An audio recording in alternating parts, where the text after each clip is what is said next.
Tony അച്ചായൻ, അച്ചായൻസ് ഗോൾഡിന്റെ Tony അച്ചായൻ, നന്മമരം ടോണി അച്ചായൻ. അത് നിർത്താൻ ആരെ കൊണ്ട് പറ്റും? ചുണകളും വരട്ടെ, നിർത്താൻ എന്റെ മുമ്പിൽ വരട്ടെ, നിർത്താൻ ചാരിറ്റി നിർത്താൻ ഒരാളെ ഞാൻ സമ്മതിക്കും. അത് അച്ചായൻ കണ്ടിന്യൂ ചെയ്യും. നമസ്തേ, ഈ വീഡിയോ ഒന്ന് കണ്ടു നോക്കിയേ.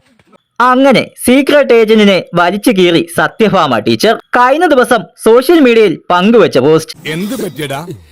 ചായ നെറുകന്തലേ കയറി ബ്ലോക്ക് ആയതാ. സംഭവം കുറച്ചു ദിവസങ്ങൾക്ക് മുമ്പായിരുന്നു സാമൂഹ്യ പ്രവർത്തകൻ ടോണി അച്ചായനെതിരെ സായി കൃഷ്ണ രംഗത്ത് വന്നത്. ലൈഫ് മിഷനിൽ വെച്ച വീട് ടോണി അച്ചായന്റെ പേരിലാക്കിയെന്നാണ് സായി കൃഷ്ണ പറഞ്ഞത്. എന്നാൽ ഇതിനെതിരെ അച്ചായൻ രംഗത്തെത്തിയിരുന്നു. തെളിവ് സഹിതം തന്നെ വീഡിയോയും ചെയ്തു. ഞാൻ തെറ്റ് ചെയ്തിട്ടുണ്ടെങ്കിലേ എനിക്ക് ഇതിനെ കുറിച്ച് അറിയേണ്ട കാര്യമുള്ളൂ. വിമർശിക്കാൻ ഒത്തിരി പേരുണ്ട്, വിമർശിച്ചോളൂ.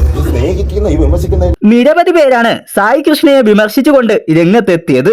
എന്നാൽ ഇപ്പോൾ സത്യഭാമ ടീച്ചർ പറഞ്ഞ പോസ്റ്റാണ് വൈറലാകുന്നത്. ടീച്ചർ പങ്കുവച്ച പോസ്റ്റിങ്ങിനെ ഈ ഡാഷ് മോനോട് അന്നേ പറഞ്ഞതാണ് നിന്റെ ഭാര്യയെ മാത്രം കച്ചവടം ചെയ്ത് ജീവിക്കൂ, അല്ലാതെ കണ്ടവന്റെ വീട്ടിലെ പെണ്ണുങ്ങളുടെ ചെച്ച പൊക്കാൻ വരലിടോ. ഒരു മനുഷ്യൻ അയാളുടെ കയ്യിലെ പൈസ എടുത്ത് പല ആളുകൾക്കും സഹായം ചെയ്തു. അത് ചെറുതോ വലുതോ ആയിക്കോട്ടെ. ഈ ഡാഷ് മോൻ ഒരു മിഠായിയെങ്കിലും ആർക്കെങ്കിലും വാങ്ങിക്കൊടുക്കാൻ കഴിഞ്ഞിട്ടുണ്ടോ? ഇവന്റെ ഭാര്യയുടെ അടിവസ്ത്രം വരെ ഇതുപോലെ നാട്ടുകാരെ തന്തയില്ലായിക പറഞ്ഞ് വാങ്ങിയിടുന്നതാണ്. ആണും പെണ്ണും കെട്ട നായെ പണിയെടുത്ത് ജീവിക്കട ഡാഷ് മോനെ എന്നാണ് ടീച്ചർ പോസ്റ്റിൽ പറയുന്നത്.